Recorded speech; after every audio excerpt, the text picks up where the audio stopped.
All right. Welcome back to Spooky Mountain. I'm Steph. And I'm Jordi, and thanks again for listening to our newest episode this week. How you going, Steph? Yeah, I'm good, Jordi. How are you? I'm good. Yes, good. I am fantastic. I am well rested today. For like That's good. What feels like the first time in like weeks and weeks. I'm well rested. Feeling a bit more normal. A bit more normal, and I'm like jiving off the back of a massive coffee as well. So I'm like, I'm so G'd up for this episode. I'm like, I just ate like ready half to go. a giant tub of yogurt before we started. I was like, fuck. I've got to. Was that your dinner? No. I had I made ramen for dinner, which was yeah. really good. Yeah, I love ramen. It was good, but it just didn't hit the spot. And I thought, look, because usually after we record, I just crash out. And I just go to sleep. And I was like, I need to fit in some bloody dessert. And I had this, that really fancy yogurt that's like mixed berries and it's like almost like double cream. Oh, I don't know. Is it like a frush or something? It's very expensive, but I will only get it when it's on sale, and it's so hectic. But I get the blueberry one, and I just literally put like 5 tablespoons in my mouth, and I was like, all right, let's get to it. You are ready to go. You probably got a sugar high. I'm on a coffee high. We're crazy. We're wild. I'm feeling wild. We're ready to go. Yeah. You know what happened a couple hours ago, which was really exciting. Well, look, I say it's exciting, but this is just... I don't know what the fuck happened, but me and Dylan were in the backyard stargazing, as we do. We had a really big storm, as you know, New South Wales had this huge storm. Today was pretty stormy, and then this afternoon it cleared up, and we could see the stars, and we just usually take advantage of that and look for UFOs because that's what we fucking do. Oh, that's so lovely. That's very romantic. That's a great thing we had a VB in hand, and we were literally just standing there under the washing line. Yeah. It's quite romantic actually. Yeah, that's lovely. But we weren't talking at all. We were just like both staring in different directions. And I was looking over this one spot and I was like, oh my God, Dylan, what the fuck is that? And it was literally just, it looks like it was just above the clouds. So there's a few clouds around and it was a white light and it was really bright and it was kind of, it looked like it was blinking, but the longer I looked at it, I think it was just very bright. You know, like a star kind of like looks like it's flickering. Yep. And it was moving very fast, but not fast enough where it would have been a shooting star or like a satellite. A satellite, like that. It looked too low down and too big, and it was completely silent and just went like we watched it for probably like 15 seconds. Wow. And it was weird. That's I don't know how to really explain strange. it. It was the weirdest thing because we were like, and usually Dylan's the one that's very skeptical. He's like, like as much as he loves aliens and everything, he's always like, look, that's probably a plane, satellite. But he was like, oh, good spotting. I don't know what the fuck that was. So and I was even like, he thought it was a bit strange. Yeah. He was like, I don't know what that was. He's Shit. like, if that was a satellite, it would have been way higher up. And satellites are so, like, you can tell by the way they move and the light and everything. It's quite obvious that it's a satellite. And I've seen plenty of satellites and shooting stars before, Planes but this just didn't look like that at all. It was interesting, but and then we're all just like hyped up, and I was all like, G'd up, and then you had your yogurt, and you're even more hyped up. Yeah, and I had my yogurt. Oh, fuck. That's so funny. You know what? My mind has been very, very like UFO-y lately. I don't know if maybe like we spoke, or maybe it was. It's probably because of from last week. Yeah. Maybe that's what it was. The other day I had like the most intense UFO dream. Oh. It was like, it felt so real and it was really intense and very like, I don't want to say it was scary, but it was very daunting. It was like alien invasion type daunting, but they weren't necessarily evil aliens, but like it was... No one knew really what was happening and everyone was like kind of freaking out. And you could like, in my dream, you could see into the UFOs and kind of see the beings through like the window of the UFOs. Shit. And that was really That's scary. creepy. But I was in my backyard and I could see all these UFOs coming down, but it was all different types of UFOs and they were like right in front of my backyard, and it was very intense. But it also made me think that I want to ask you a question. So have you ever had like a premonition dream? No, not with my dreams. No, I haven't had anything like that. My mum has had a few weird dreams. But for me, no. Have you ever had any like premonition stuff outside of dreaming? Not really. There's just been some very weird coincidences that have happened before. Right. There's one that comes to mind, which I think my mum still has these, but my mum used to be an art therapist, and she drew this painting. Well, it wasn't even a painting. It was like charcoal or crayon or whatever, and just drew these like particular circles of people around this circle, like they were sitting in a circle, and she drew all these lines everywhere. Like you would have no idea what you're looking at when you're looking at it. And she was out at art therapy, put it in the boot of a car, came home, and then I think it was a few days after, I was just in the house drawing random shit, and I was drawing like comets or like meteorites. I can't really remember what I was drawing, but it was just some like scribbling around. I was drawing all these meteorites moving in to each other into a circle, and there was all these lines around and everything. And I remember Mum looking at it and getting really angry at me, and she was like, "Why? What are you doing? Why are you invading?" Because she thought I went into the boot and went through all of her like private. Like therapy and stuff, her therapy stuff. Yeah. And I was like, I have no idea what's going on. She's like, that's really invasive, that you can't go into that folder. Like, that's just where all my... And I was like, I swear, I have no idea what's going on. And she took it out and we compared it.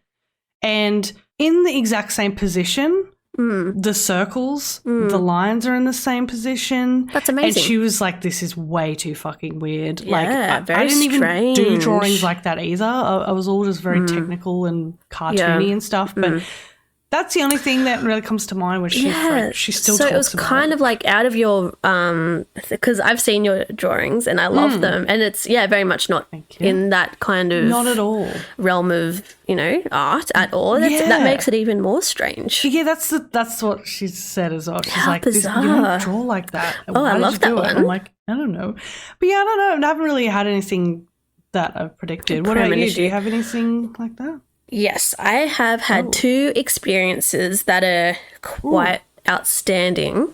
The first one that ever happened to me was, so I think I mentioned like last episode that I used to do Irish dancing, and I used to travel around the country, state to state, doing competitions each year, and I was in Canberra for like our state championships, and I would have been maybe like 12 or 11 maybe at the time, and we got to our hotel to kind of like hunker down for the night, and we went to bed, and that night I had a dream about a girl that went to my school in kindergarten, so many years before this time. Right. She was only in our school for like 1 year, like kindergarten, and then she left, and I'd never ever seen her since then, never even thought about her. I wasn't friends with her, she never crossed my mind. Anyway, this night at the hotel, I had a dream about her for some fucking reason. I had a dream about her. We woke up the next day, and then we went downstairs to have breakfast, and as we were going downstairs, there's the fucking little girl, she was my age, but there's the girl checking into the hotel. I hadn't seen her for like 7 years, however long. Yeah, okay, that's creepy. So and I had never even, I don't think I had ever even spoken to her before. And she would have been like, why is Jordi staring at me? Yeah, she probably didn't even recognize me. Yeah, like, because we're in kindergarten for 1 year and that's it. And the second one, this is the one that's like the creepiest and the weirdest, was that when I was about 18 or 19, my mum went away with a group of friends for a little trip away, and one of the people that she was with was her best friend at the time. And my mum called me one morning and she was like, I've got some bad news. Last night the girls and I went out for dinner, and Liz, Liz is still around, but Liz was her best friend at the time. She was like, Liz had a really bad heart attack and they had to call an ambulance and take her to the hospital. It was like the most serious heart attack you can have. She almost died. I think she did actually die at one point, and they revived her. But the night before this happened, I had a dream about Liz having a heart attack. So the night I had a dream at night, and then the next morning my mum called me, because Liz is kind of like almost like a family friend of ours. So we're all very close to her, and and then Liz had a fucking heart attack. It's weird you can pick up on stuff like that. It's strange, and I don't consider myself to be like a psychic person or you know any of that kind of shit. I'm quite skeptical of like mediums and psychics stuff that can't even help. You're like, oh, okay, it's, and you didn't even tell anyone, so there's no one to like really influence you on that. It's like, I know I had that dream. So. I know I had the dream. It was like clear as day, and I can remember it happening. I can remember the dreams even now, like very vivid dreams, and I can't think of any explanation as to why it would happen. But I think there has been a couple of other times where like I have dreamt about stuff, not like to that scale of like premonition, but you know, things that I've dreamt about, and then to a degree it's happened soon after. Yeah, I wish I had stuff like, I mean, I have very detailed, vivid dreams most nights, but nothing really that's like stuck out. My mum's had some pretty intense ones. She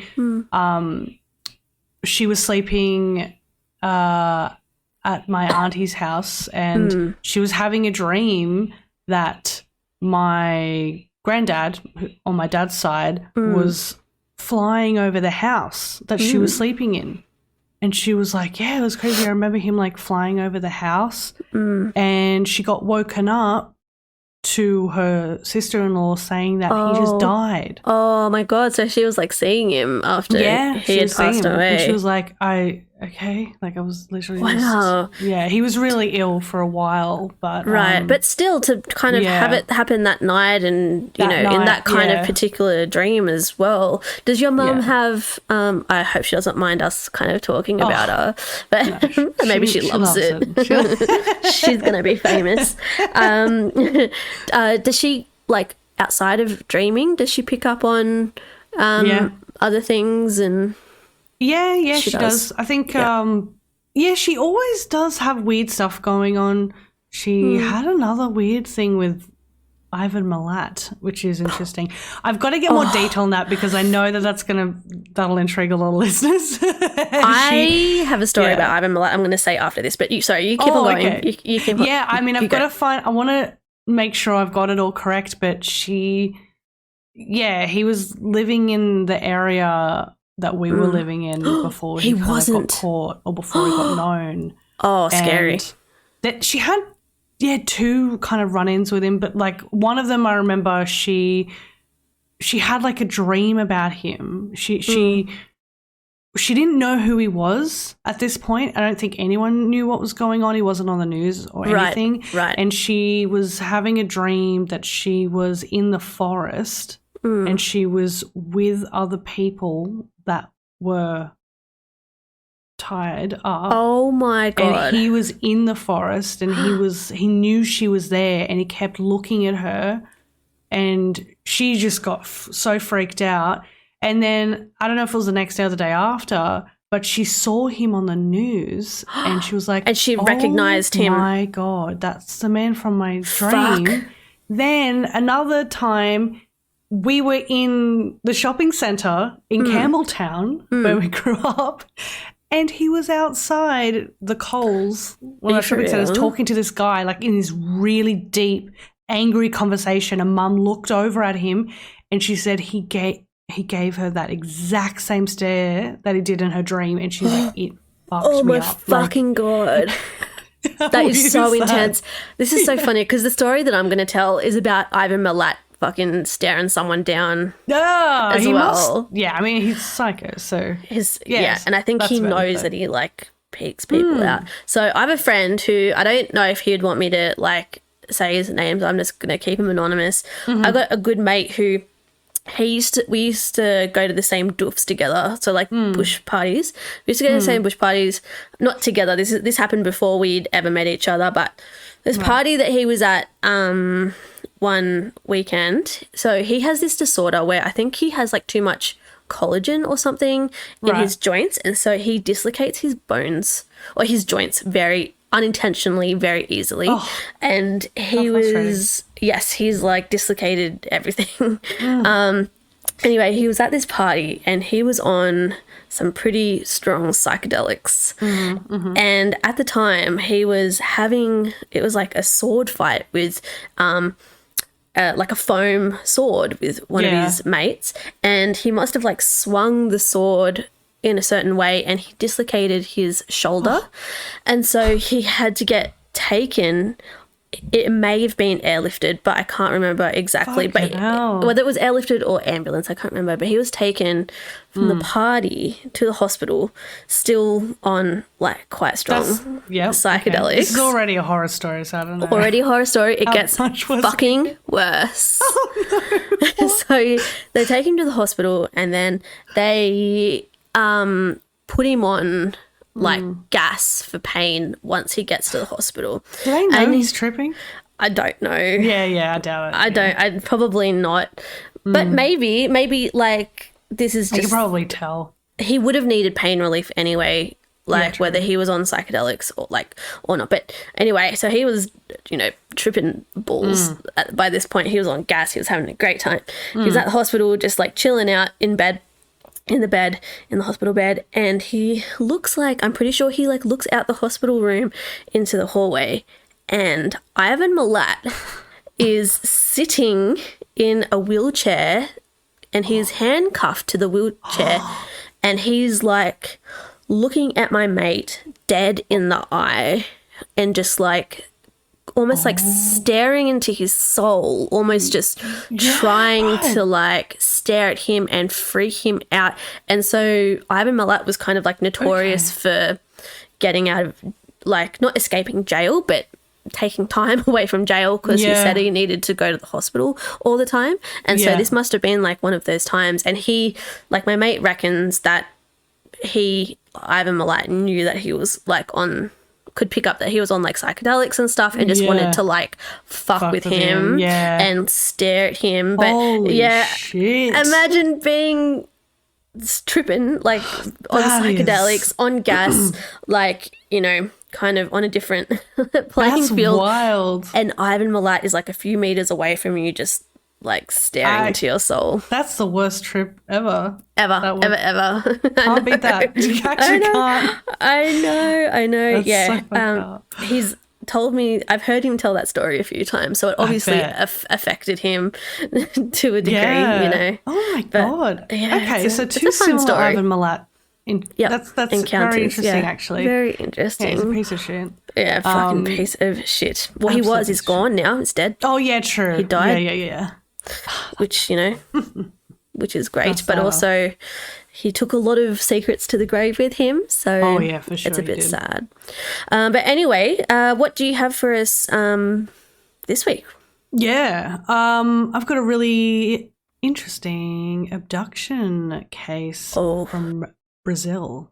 So a UFO from Brazil? abduction. Yeah. Oh my God, abduction. This is a really good one. We haven't done like a proper abduction. Yeah. This is full-on abduction. Yeah, this is a wild one. Oh, what's your one? I have no idea what you're doing. No idea. No. So I've given away no hints this week. It's like a classic haunted house, I guess you could say. It's like a very well-known story from America. It's like a classic kind of older era ghost story, but you may have heard of it before. Yeah, it is quite well known. Sweet. But it's like, because a lot of my we're on our yes, specific paths this yes, week. It's good. Yeah, and it's good because this week I was like, I want to do a story that kind of like sits on a linear timeline, because a lot of my stories are just like, I did like Nazis and the occult, and that's not a timeline. Right. It's just like a general overview of a certain thing, and then I did skinwalkers, and that's the same, and blah blah blah. Like, you know, I haven't done like a specific kind of like timeline on a story, so I'm very excited to do that. Yeah, I'm excited to hear it. Well, guys, if this is the first time you've listened to us, we have a lot of social media that we would love you to follow. So if you're interested, we're on Instagram, Facebook, Twitch, YouTube, Twitter, TikTok. Pretty much you can just search Spooky Mountain Podcast and you'll find us. Yeah, you'll find us. Pretty much every platform, I think. Yeah. By now, I'm sure it's all of them. Our Twitter and TikTok are now officially like active, and they're. So we have been waiting weeks and weeks and weeks for Pandora to accept our podcast. We're still not on Pandora. We're still waiting for them to submit our podcast. So I'm really sorry to any Pandora users that you might not be able to find us on that platform, but I've emailed them, I've hit them up, and they're not really that helpful with their feedback. So we're trying our hardest to get on that. But yeah, you can find us everywhere else. Yeah, we've got a link tree, which is really helpful. And we've also got this thing on there called Speak Pipes. So if you want to leave us a little message, if you've got a fun little story or just want to say hi, that would be awesome. Oh, I would love that. I would love to hear little messages from people. That would be so sweet. Because we've got so many listeners from all over the place. It's really nice to know that people outside of Sydney are listening to us. So we would love to hear your voices, or even if you want to send in an email or DM. Anything, any kind of communication. We would love that, you know. And you can tell us your own spooky story. Oh my God, please do. Yeah, we're taking them in. Yeah. All right. Hit us with what you got, Steph. I'm G'd up. I'm excited. Let's get into it. So this is a story about someone named Antonio Villas Boas. Now, I'm going to hopefully not butcher every fucking word in this article. I was like trying so hard to write this out. Yeah, and you'll try your best. You'll try your best. We'll see how I go. So, Antonio, now, or Boas, we're going to call him Boas. He claims to have been abducted by aliens. And this was one of the first alien abductions that actually received international attention. This story actually happened before the Betty and Barney Hill case. Okay. Yeah. Wow, so this really is like the first. Yeah, so Betty and Barney Hill happened in 1961, and this happened a few years beforehand. Wow. So it all began in October 16th, 1957. So Boas was a Brazilian farmer who was working in a field located near São Francisco de Sales. He worked at night to avoid hot temperatures during the day. So on this night, he looked up in the sky to see a red star. It seemed to only get bigger and closer to him. It got so big that it could be completely recognizable and looked like a roughly circular or egg-shaped aerial craft with a red light at its front and a rotating cap on the top. Oh, weird. Yeah. The craft slowly landed directly into the field, and these three legs extended from it and pretty much placed it straight on the ground. Boas started to get out of there as fast as he could. He was like, fuck this shit. He jumped on his tractor, but the lights in the engine failed pretty much straight away, so he started to run on foot. As he was running, he was then footy tackled by a tall humanoid about 1.5 meters or 5 feet tall. It was wearing grey overalls and it had a helmet on. Its eyes were small and blue and was making weird noises like barks or yelps instead of talking. 3 more ended up joining in and tried to hold him down. They dragged him all the way back to the craft. So pretty much kicking and screaming, but they got him in. Now, once he was inside the craft, they began taking all his clothes off. They smothered his whole body in this really weird gel. Ugh. He was led into a large semicircular room and through this doorway that had lots of weird symbols written all over it in like red writing. He was then laid down and the beings took samples of blood from his chin using a very long needle. Mm-hmm. Then again, he was pushed away into another room where he sat alone for 30 minutes. He started to notice a weird gas was being pumped into the room. And this gas made him so violently ill. He was shaking, vomiting. He couldn't move or stand up or anything. Shortly after this, another humanoid entered the room. Now, this one looked very much like the others. However, he could tell this one was a female. And she was very attractive and completely naked. Oh, sexy alien. Oh, yeah, a little sexy lady walking in. So she had a small pointed chin, large blue cat-like eyes, and very long platinum blonde hair that was pretty much white, he said. Right. She had underarm and pubic hair that were bright red, though. Strange. So, yeah, which is really weird. Boas said he was extremely attracted to this humanoid, and he had sex with her 2 times. Oh, yeah. double trouble. I guess he wasn't feeling too sick. Oh, too sick? No, he was feeling quite great. Yeah. He was able to be distracted from the illness. Yeah, exactly. Yeah. So during this encounter, he noticed that she never kissed him. She was nipping him on the chin. Oh, where they drew the blood? Yeah. Oh, yuck. It's weird. Yucky. Yeah. Yep. Now, once they finished their sexy time, the female humanoid rubbed her belly and pointed upwards. Boas said that her intentions were quite clear. They were there to produce human-alien hybrids. And obviously. So obviously. Obvious. And she was going to raise them in space. She was going to have little space babies up there. Space. Okay. And after all of this, the female seemed pleased with the task. It was all over, and then she just left the room. Now, Boas was really angry with this whole situation, and he had been little more than a, quote, a good stallion for the humanoids. That's one of my favorite Choice quotes. words. Choices were made. Oh, I had to use that quote. It's so funny. They then handed back his clothes and they took him back on a little tour around the craft. During this, Boas claimed to have tried to take a little clock device as proof of what had happened, but they caught him and they were just like, no, you're not leaving with that. He was then escorted off the ship and watched it take off into the distance. He then got himself home and realized that 4 hours had passed. A few days had passed since the incident, and Boas had been suffering from nausea and general weakness. He was getting lots of headaches and strange lesions that appeared on his skin without any type of bruising.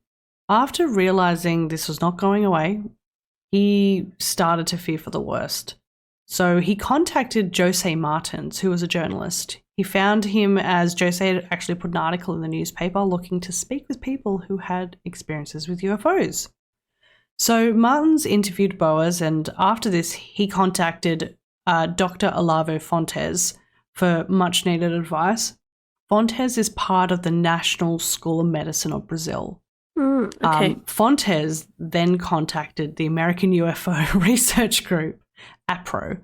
Now, after examining the farmer, Fontes concluded that he had in fact been exposed to a very large dose of radiation and was suffering radiation sickness. Oh, shit. Quote, among Boas's symptoms were pains throughout the body, nausea, headaches, loss of appetite, ceaselessly burning, sensations in the eyes, lesions and the slightest of light bruising, which went on appearing for months, looking like small reddish nodules, harder than the skin around them and protuberant,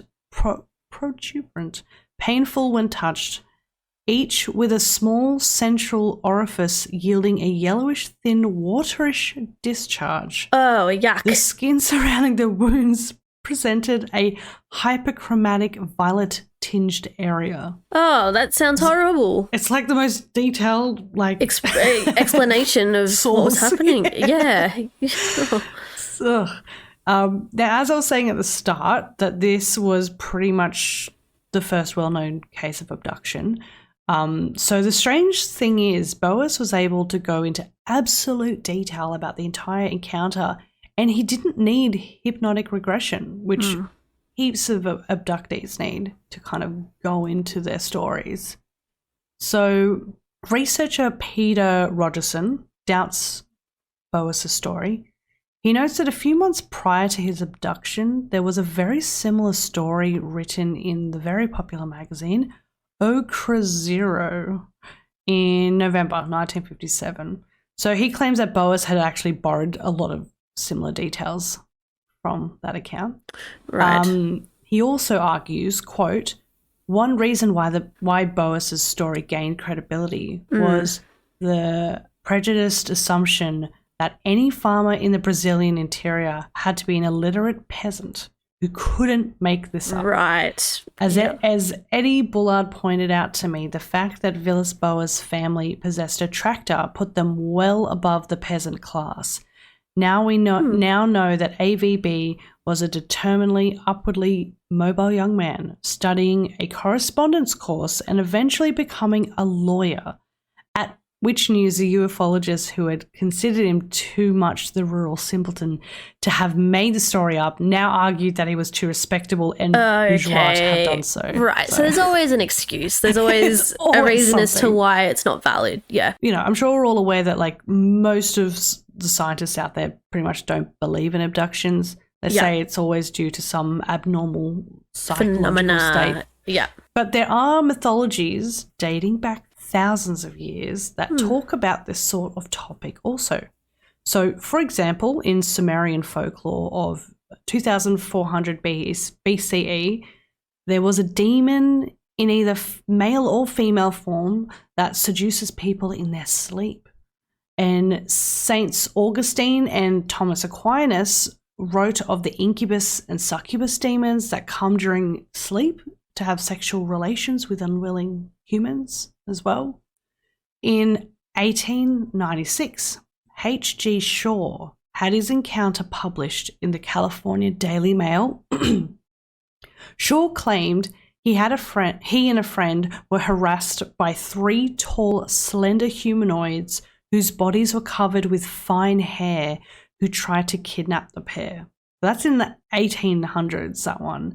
Yes. And then in it goes way back, even like thousands of years, hundreds of years, like tens, you know, like. It's crazy. Yeah.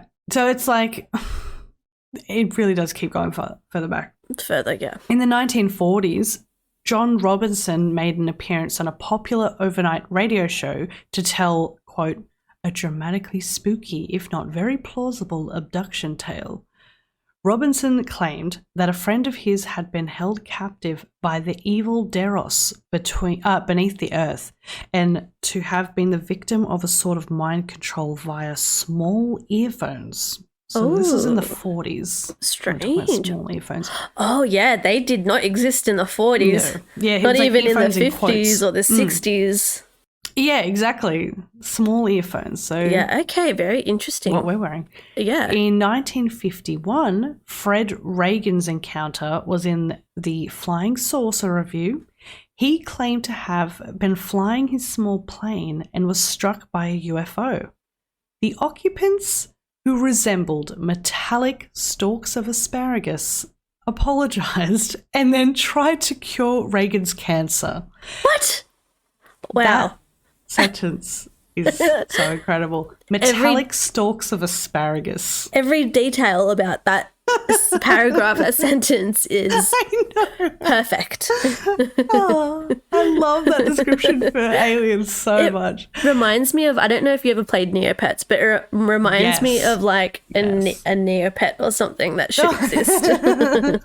Yeah, it's just such a weird thing. But yeah, then they were like, "Oh, we're so sorry to bumping into you. Let us cure your cancer." But he as actually an apology. Died a apology. short time after, anyway. Oh, they didn't cure his brain cancer. hemorrhage or something. Yeah, I don't think maybe it was cancer. Maybe they Something cured else. his cancer, but gave him a brain hemorrhage due to the radiation. Yeah, due to the radiation. In 1955, in the 1955 publication of Harold T. Wilkins' Flying Saucers Uncensored, declared that Carl Hunrath and Wilbur Wilkinsons, who had claimed they were contacted by aliens, and then they actually disappeared. They just completely disappeared. Oh, strange. Yeah. So, and Wilkins reported speculation that the duo were the victims of alleged abduction by flying saucers. But yeah, so pretty much whether you believe in this sort of thing or not, you can't really deny how fascinating most of it is. Yeah, very They seem to kind of all touch on the same elements as well. Yep. There's always a kidnapping, weird invasive exams. Yes. The breeding, human-alien hybrids, weird body marks that are left on you as well. But what ended up happening to Boas, so he actually later on became a lawyer, like a really good lawyer. He got married, he had 4 kids.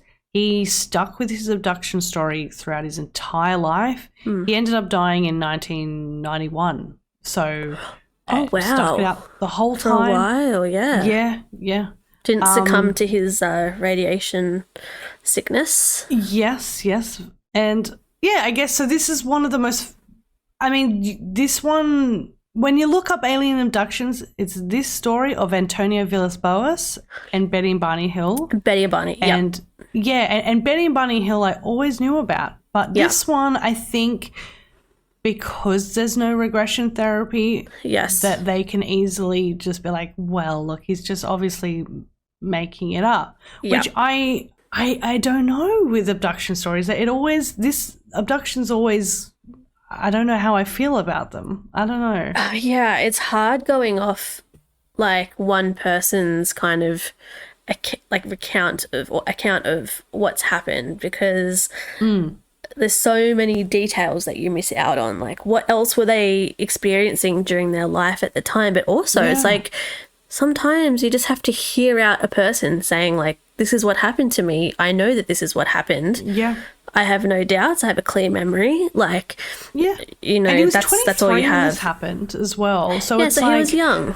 That's not gonna get you famous. Like, no, this doesn't get. Yeah, it's a well-known story, but it's not like he was a millionaire and, you know, living the high life or anything. It doesn't really. No. And I guess, like, you know, with the whole thing, it's like, oh, there was another story that was very similar, and maybe he just took details from this story, but maybe there's just aliens that exist in the universe that do this type of abduction, and that's why there's more alien than human hybrids. Yeah, exactly. Yeah. I wonder what that gas was that. I don't know. That sounds fucking horrible. It's sexy gas really of bad. some and kind. Just been having blood drawn out from your chin by a long needle as well. A long needle. And then having a little lady nipping on you. Nipping at it. Afterwards. Oh. It's so gross. And I wonder what is so special about the like chin blood that they need. Yeah, I know. Yeah. I feel like there's easier ways to get good blood from I like that one. I've also never heard of this story. Definitely heard of Betty and Barney, because that's kind of like the BOG, the golden standard of UFO abductions. I've actually considered telling that story, but it's like it's so well known that it's always a good one. It's a lot always of people good. still don't know it though. Like, a lot of people, you know, don't really delve into the UFO side of things as well, and just know every single like haunting there ever was. But you know, so we might have a bit of both listeners, which would be kind of cool to kind of cross everything. So it's good to do the classics. Yeah, classics are great. Yeah, this is kind of what my story is. It's very much like part of the classic realm. Amazing. I'm really excited for your one. Yeah, it almost crosses into like legend. Ooh. But you know, even though there are kind of like legit like accounts of this, it does kind of almost go into legend. As I said earlier, you may have already heard of this before because it's quite a well-known story, and it's a kind of like entity haunting witchy story. So my story begins in 1804 in Red River, Nashville, which is now known as Roberts, Nashville in Tennessee. In Red River, there was a house that sat on a section of land that was owned by a family called the Bell family. Have you heard of this story? Yes. Yes. Awesome. I love this story. Me too. I had always been aware of this story, but I feel like I say this every episode, but I didn't quite know like the ins and outs and the details and everything of the story. Yeah. It's so great. It's like one of the earliest kind of it's like incredible. proper I only knew about haunted this house. like a year ago. Yeah, it's fantastic. It's such a great story. Anyway, Oh, I'm excited. so hopefully I tell you some stuff that you didn't know. Probably not, but yeah, Maybe. hopefully there's some details that you weren't aware of. So the head patriarch of the family was John Bell, and he was married to Lucy Bell. They had met and become married in North Carolina before deciding to move to Red River in 1804 with 10 other families.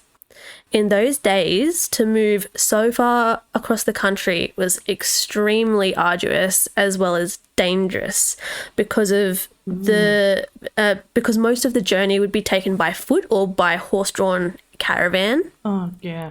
And you had to trek across treacherous landscapes and harsh weather, and often there would be accidents and deaths during these moves. That's so fucked. It's fucked. Like I Googled the distance just generally, like North Carolina to Nashville, and it's something like 900 or 950 kilometers, and it would take 9 hours to drive. Oh my God. By like horse-drawn caravan, and That's 10 families would take. traveling. Yes, and that's just like a basic distance, let alone if one is on one side of the state and the other is on the other side of the state. So when the family arrived in Red River, they moved straight away into their new home, which by the standards of the day and even by the standards of today was a large and comfortable home.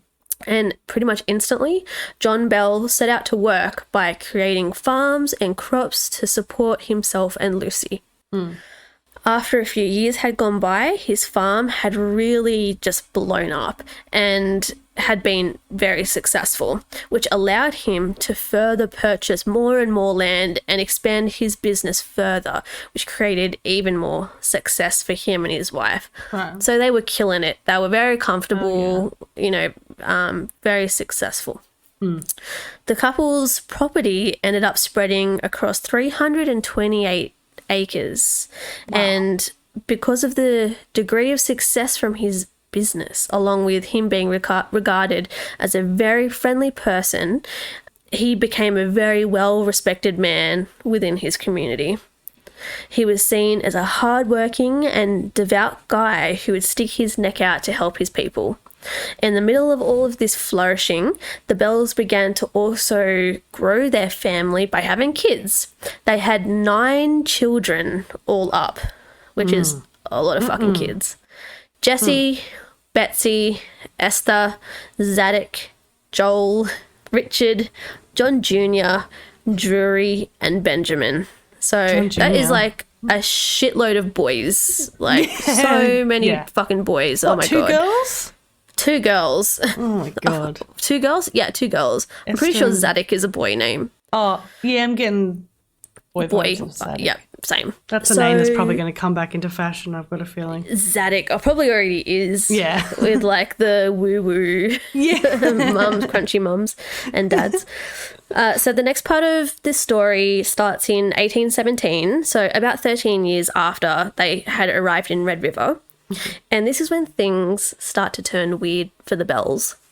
It all starts when John, who was one day hunting animals with a rifle on his land, and during the hunt he came across, as he described it, a large wild dog with the head of a rabbit. He said it was covered in black fur and it was snarling at him.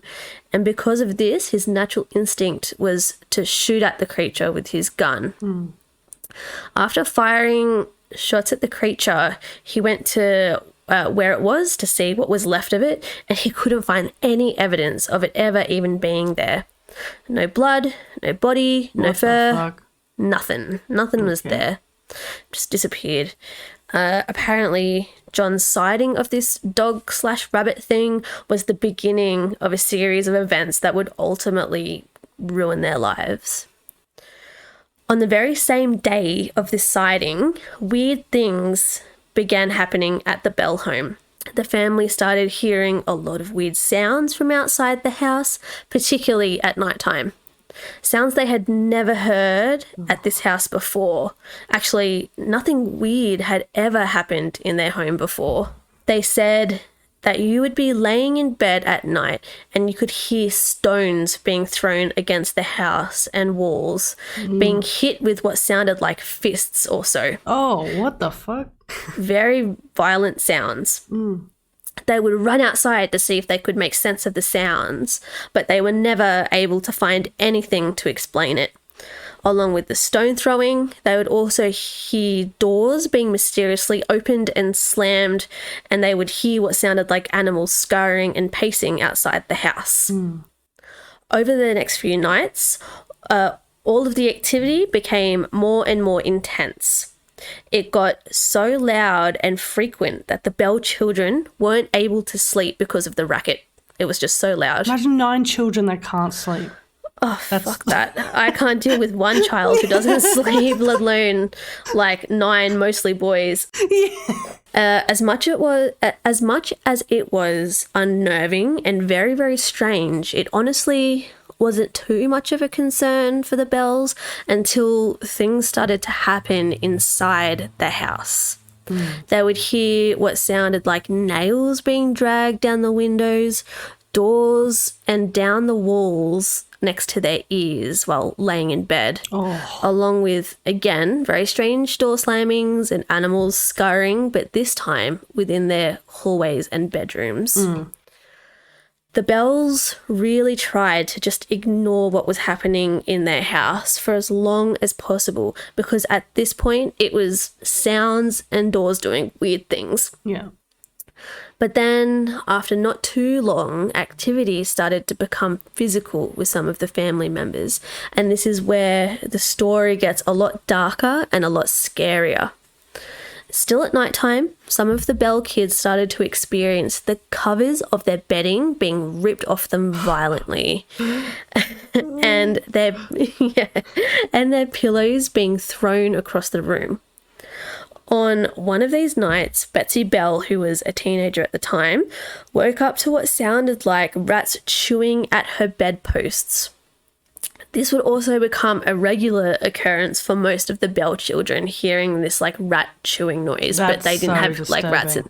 It's so disturbing, along with like the bedding being ripped off. This is something that is so scary. Like, I lay in bed sometimes imagining what it would be like if something ripped my bedding off. So this is like terrifying. My brain would just shut off. Like, I would just die. Me too. I don't know what I would do. So yeah, this became a regular thing for most of the Bell children. When Betsy went to sit up, she realised that all of her long hair had been tied in knots around her bed frame and she was stuck. She was terrified and couldn't move due to being tied to the bed by her hair. Then she felt a force sit on her bed next to her, which then began violently slapping and punching her around the face and the head.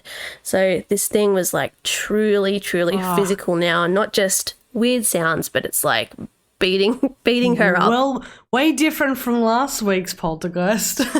Way different. Hard. Hardcore, yeah. She tried repeatedly to try and shield herself from the slaps and punches by covering her face with the bedding that did remain around her. But every time she did this, they were ripped out of her hands by the unseen force, which also began strangling her around the neck. The only thing she could do was scream out of fear and pain while she was still being tied to the bed by her hair. Her screams alerted her parents, and when they entered her room, they saw that she had swollen red welts and purple marks all around her face. This was the first time that one of the Bells had been physically attacked by the entity within their home, but it definitely wasn't the last. More of the kids began being physically harmed in this exact same way, ending up with bruises and welts all over their faces. More of the kids began being physically harmed in this exact same way, ending up with bruises and welts all over their face. Yeah, so it's getting really angry. That's really fucked up. Yep, super fucked up. Lucy Bell and John Jr. were, interestingly enough, pretty much entirely left alone and free from any kind of abuse from this entity, physical or non-physical abuse. After not long, all this activity started to grow and grow every night and day, with new abuses being added all the time. The Bells also started to hear a female voice talking to them out of what sounded like just the air around them. When they first started hearing it, it was like a soft muttering with no clear words to be heard, so almost just like an indistinguishable muttering. Yeah. But with every day that passed, the voice became louder and clearer with more intelligible messages. The voice started, it's growing in power. The voice started singing hymns, repeating scriptures, and it also started referring to the family members by name. Oh my God, that is so it's very not it's okay. smart. Yeah, not okay. It became clear when the talking started that she had a vendetta against one family member in particular, John Bell. She would express that she hates John Bell and wants to kill him because John Bell is a very bad man. She would constantly hurl abuse at John and threaten his life and well-being. Oh my God. The Bells were understandably terrified of what was happening to them, especially John, and they really had trouble knowing where to turn for help. John was a respected elder of the Baptist church, and they also lived in the middle of the Bible Belt. So shit was very, very religious around those parts. And to come forward with such allegations of ghosts and demons could mean the very real possibility of him and his family being accused as witches. Yeah. So they tried their hardest to hide it from the church and the rest of the town. How fucked up to be dealing with something like that and not be able to talk about it. Totally. And like I'm not a religious person, but I could imagine as a religious person you would want to turn to your church for like ghost help because you feel like you're being attacked by something that kind of is like against I need something to protect almost. me. My faith protects me. I can't go there. Okay. Exactly. Yeah, it would be very hard. So the whole family essentially just resorted to intense praying that would last all day. But this praying seemed to just make things worse, and the entity would abuse them more and more violently during these sessions. Slaves of the house, yes, unfortunately, they had slaves, said that they saw weird creatures including huge birds and talking donkeys around the property, which kind of reminds me a little bit of Shrek, having a talking donkey. Talking donkey. If only it was the donkey from Shrek, it would be a lot happier of a story. Things got so bad that, again, no one was sleeping. They were just desperate. John Bell had had enough and decided to reach out to his best friend and fellow elder, James Johnson, for help. James Johnson decided that him and his wife spending a night in the house to experience the activity for themselves would be the best first step. The night that they spent in the house was horrifying, to say the least. They experienced the exact same activity as the Bells, bedding being ripped off them, being slapped in the face, and their bed being violently shaken as well. reached a point where Johnson exclaimed out loud, "What do you want?" with no answer. But the activity suddenly just stopped. The next morning, Johnson claimed that the activity within the house was that of biblical standards. He was stating that these are like demons from the Bible that are haunting your house. Knowledge of what was happening in the Bell home did eventually get out to the public, and people began passing in and out of the home to try and help the Bells rid them of what was in their home. Mm-hmm. One day, a group was in the house trying to make contact with the ghost, and they asked, "What are you?" And to their surprise, they received a response. The answer they heard was, "I am a spirit. I was once very happy, but now I have been disturbed and made unhappy. Oh my God. I am the spirit of a person who is buried in the woods nearby, and the grave was disturbed. My bones disinterred and scattered, and one of my teeth was lost under this house. I am here looking for that tooth." Oh my God. Which I don't know what it is about teeth, but that is so much scarier than like, my bone is under the house. It's like, no, a single tooth. Or one my single child tooth is under under the house. Like anything, like my tooth. No, a single tooth. Yeah, that's very weird. Very strange. Another claim by the entity at a different time was that I am a spirit of everywhere, heaven, hell, the earth.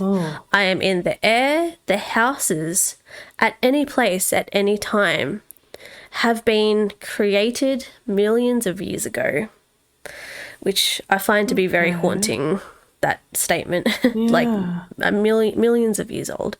After these encounters, the property was inspected and it was confirmed, like any good ghost story, that there were actually indigenous burial mounds on the property, as well as scattered bodies and bones throughout the woods nearby of these indigenous burial mounds. Yeah. Though the most notorious and remembered communication with this entity was when it was asked who it was by a different person. It was claimed, "I am Kate Batts." So just to go back in the timeline a little bit, I mentioned earlier in the beginning that the Bells travelled from North Carolina with 10 other families to Nashville. Yeah. So one of these families was called the Batts family. Right. And the Batts family were not as fortunate as the Bells. The patriarch of this family was named Frederick Batts, and Frederick had a wife named Kate Batts. Oh. So the name that came up by this entity is the same name as Frederick's wife, like Kate Batts. So sadly, Frederick had become severely injured at one point in a serious farming accident on his property. And this accident actually left him just totally disabled. And this completely devastated the Batts family, as now there was zero income for food, clothing, or anything else really. When things became extremely financially dire for the Batts, Frederick resorted to selling parcels of their properties to survive. And one of the buyers of their property was John Bell. Ah. Yeah, so we're starting to get a connection here. John Bell got a really sweet deal on this property. The Batts were absolutely desperate for money, and so Frederick was essentially giving it away at any price out of desperation. Oh my God. And Bell would have paid any price anyway. Exactly, because he was loaded. Like, he had all the money. It didn't matter. Like, yeah. So, yeah, he got a really sweet deal. The Batts were desperate for any kind of money. So they were essentially, giving it away for free, like, for anything. So even though Kate was aware of this transaction, she was totally against it, believing that they were being ripped off by John Bell. They were penniless and now also without land. She felt like John Bell was taking advantage of her family, especially her disabled husband, and she thought that the land that was sold was worth a lot more than John had paid for it. Oh, I'm sure it was. Yes, yeah. And despite John's reputation as being a real top bloke, it definitely does seem like he took advantage of the situation and the Bat's misfortune. Yeah. So, you know, Bell has like this reputation of being like this fantastic guy and a real fantastic elder. Certain people, he's a good guy. Yeah. Well, that's the thing. I'm sure this is kind of what made the Bats even more like mad about the situation, was that everyone's like, oh no, he's such a great guy, and then he like rips this family off, you know. So this whole thing really upset and angered Kate, and she was so distraught by it all that she swore she was going to make the Bell family pay for what they had done. So due to this intense and ongoing altercation, John Bell's name, along with his family's reputation, was really becoming tarnished around town, mostly due to the Bats spreading bad rumours about them. As much as the townsfolk began to not like John Bell and his family because of this, they equally didn't like the Bats. The Batses. The Bats. Yeah. The Bats. The Batses. But out of both families, the one person that really copped the brunt of the blame was Kate Bat. She was a very strong woman as well, especially since her husband's accident. She pretty much had to become head of the house, and back in those days, people did not like this type of an independence coming from a woman. No. They like, women weren't even allowed to like read and shit, you know. They called her obnoxious, boisterous, and loud. She also very much wanted to be in the know of her family's finances, which really was so unheard of and looked down upon back then. It was a man's job to control the house, the money, everything. A woman stayed back listening to her husband's commands and just looked after the kids. Well, my husband can't work, so someone's got to fucking do it. This is why apparently this is the main reason why she did it, was because her husband was not able to, but still everyone was just like, you know, you're obnoxious. So because of this image that Kate had, a lot of people within the town thought that she was actually practicing witchcraft. As we've seen throughout other eras of history, there is a pattern of demonizing women who aren't just totally and completely submissive as being witches. So I don't straight away want to condemn Kate as being a witch. Yeah. It definitely could have just been that she was different to other women in the town, being more certain and sure of who she wanted to be in the world, and also out of necessity due to her husband's disability. But on the other side, there are a lot of people who think that Kate actually was really a witch practicing witchcraft. Yeah. Many people in the town actually blamed her and her witchcraft for Frederick's disability. They said that God was punishing them for her deceptions. So now we head back into our haunting of the Bells. Yeah. After the entity's claim of being named Kate Bat, it was very much believed that Kate Bat had cursed the house and the family due to her bitterness towards John and the dispute that they had. Not to mention, this entity that was now being known as the Bell Witch was particularly fond of targeting John, which absolutely aligned with their view of Kate being a witch with a vendetta against him.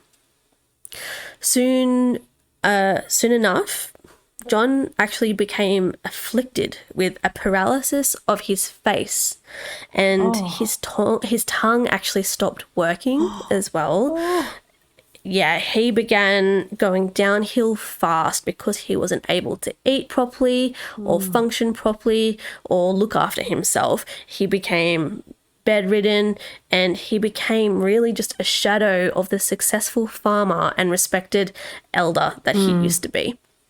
His progression downwards became more extreme. He would still also hear the voice of the Bell Witch taunting him and telling him that she was killing him and she was the one harming him. So she was still telling him she's not what she letting was it go. doing. Yeah. And On December 20th, 1920, the Bell Witch's wishes came true. John Bell took his last breath, and his family found him dead in his bed, cold and stiff. John was 70 years old, but really only experienced his symptoms for a few months before his death after a lifetime. After a lifetime of extremely good health, living life on the farm and eating and living well. So, wow, that was quick. Quick downfall. Even in these times, this was considered strange. Yeah. After John's death, his son, John Jr., found a small vial of thick black liquid in the cupboard next to where his father had been bedbound and eventually passed away. It was suspicious, and they decided to test this liquid on a poor cat to see what happened. I'm sorry, Steph, I know you're very much a cat person. And within the hour, the cat was dead. In an hour? Within an hour. And they realised that the liquid was poison. It's not known who owned or used the poison, but there is a theory that one of the Bell's slaves may have poisoned him, which kind of, like, makes sense. Like, yeah, okay. There is also a rumour that some of the family members heard the voice of the Bell Witch claiming, "I killed John Bell. I killed John Bell," not long after his death. But this is one of I killed him. I killed John Bell. Yeah, this almost reminds me of Bellatrix Lestrange when she sings "I killed Sirius Black." I don't know if you watch Harry Potter, but when she kills Sirius Black, it reminds me when she does that. So after John's death, it seems that the Bell Witch just disappeared, seemingly satisfied with her end result being fulfilled, but apparently not before claiming one night in her eerie voice that whispered, "I will be back in 7 years." Shockingly, the remaining Bell family still living in the house claimed that 7 years later, the witch did in fact return with the same weird noises, physical abuse, bed shaking, etc. So she was back with a vengeance. No way. She just returned 7 years later. Some of the Bell family members who still live in that exact area of Nashville today claim that the witch never even left and is still there now, haunting the remaining family. Whoa. Yeah. So she's a vengeful bitch. Wow. In amongst all of this, and believed to be after John Bell's death, future American President Andrew Jackson actually made a trip to the property at some point to experience all the activity that he had heard so much about, as now the house and the family had become pretty much famous, especially after John's passing. Yeah. Apparently, Jackson became so scared of what he experienced when he stayed in the house that he left after one night at the residence. He said, quote, "I would rather fight the entire British Army single-handedly than face the Bell Witch one more time." Yeah. But I'll just quickly mention that apparently Andrew Jackson was an absolute douchebag and the worst and most racist president to ever be in charge of that country, which is saying a lot. So I don't fully take his word for truth, but also, as we've heard, there was a lot of activity at the house, so it could be true. Wow. Yeah, so it was never verified whether Kate Batt was the force behind the Bell Witch, or even if she even practiced witchcraft. She definitely had real reason to hold a grudge against the Bells, but there is a chance that poor Kate was just being vilified for being a strong woman. These are days where only a century ago women were being hanged for being accused as witches, and now that this punishment was outlawed, maybe this is the next best execution, to be shunned by your community and deemed as a hag and a witch that causes bad things to happen to others. Yeah. Even after exploring all the victims of the Bell Witch, I do kind of feel like Kate Batts was the true victim of the whole story. Yeah, I feel really sorry for her when you think about what she's gone through. The poor family that the whole family fucked up. Oh, God. She had it all. Like, she had to suffer and get through it all. Yes. Everyone around her was just like pointing at her, just going, "Fuck you, you're annoying." And so many levels of heartbreak. I mean, look, I think that amount of hate could do something to you in the afterlife, you know, and turned her into this weird spirit where she's just like, I'm gonna fucking seeking kill revenge. you, John. Like, totally. But this is the thing, like, so that like so many different aspects of like poor Kate, because first of all, the heartbreak from your husband having this accident, that alone would break your heart. But then also it's like, okay, now we have to find money. Kate's got to run the house, and then she's taken on all this extra baggage of like having to run the house, and then she's vilified for that, for taking that on. Right. No, and then there's fucking John Bell taking advantage of her like situation, and oh my God, it's such a good story. Like it's just such so a great interesting story. Like there's so many like aspects of it that are interesting as well. I think like so many details that are really fun. Sad but fun. To hear something so violent and hands-on as a ghost or entity is crazy. You don't hear about that as often, and I know that this story is so well documented, and it's fascinating. It's great. It's fascinating, and pretty much from like the moment that it happened, it became really well known around the country, and ever since it's been well known. So it became famous when it happened,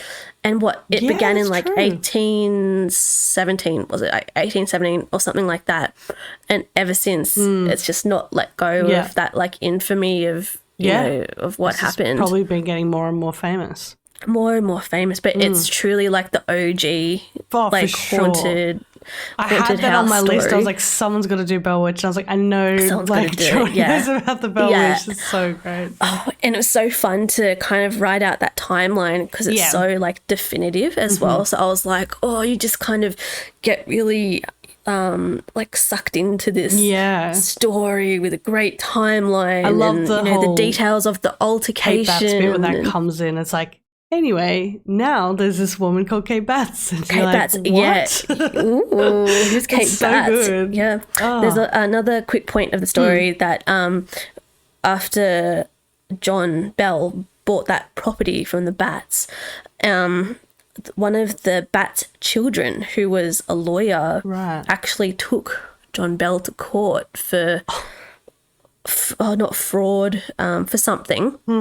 And John Bell didn't even know that he was being taken to court and didn't turn up to his court date because he just didn't know that he was being taken to court. Oh my God. That's another so fun little fact of the story that I couldn't quite find a spot to fit that in. That's it. Yeah, I'll leave that one for after. I'm glad. I'm glad that you already knew that one because it kind of makes it a little bit more exciting. I only heard. I'd listened to a podcast on it about a year ago, the Astonishing Legends podcast. They did it in like a 2-part series, I'm pretty sure. But that, it was the first and last time I heard about it. I listened and I was like, oh my God. And that was probably a year or just over a year ago. So it's good to hear about it all again because I couldn't really remember it until we were all saying it. Yeah, it's a long story as well. So it's kind of like very easy to forget what happens. Heaps jam-packed with detail. Hell yeah. That was 2 fantastic stories this week. Awesome. Yeah, that was great. Oh, well, I think we may have kept it at about an hour or so. Maybe. This week, or maybe a little bit over. A little bit over. Steph and I are trying to kind of like get a handle on our chit-chat before we start our stories because we get very carried away with talking. I'm sure you all know that. Yes. But yeah, loved doing this episode, and let us know if you love it as well by leaving a review. That would be much appreciated. Please leave us a review. Means a lot. We're going to remind you. Yeah, we have to remind you, everyone. And we'll read them out. So if you leave us a review, we'll always read it out. Yeah, we'll give you a shout out if you leave us a review. Anyway, we'll speak to you next week. We'll talk to you then. Bye. Bye-bye.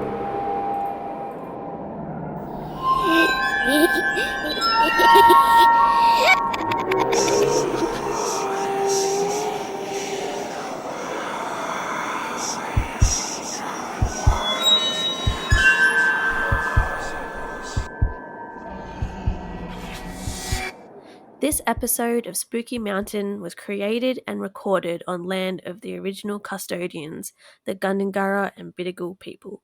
We pay respects to the past, present, and emerging mob.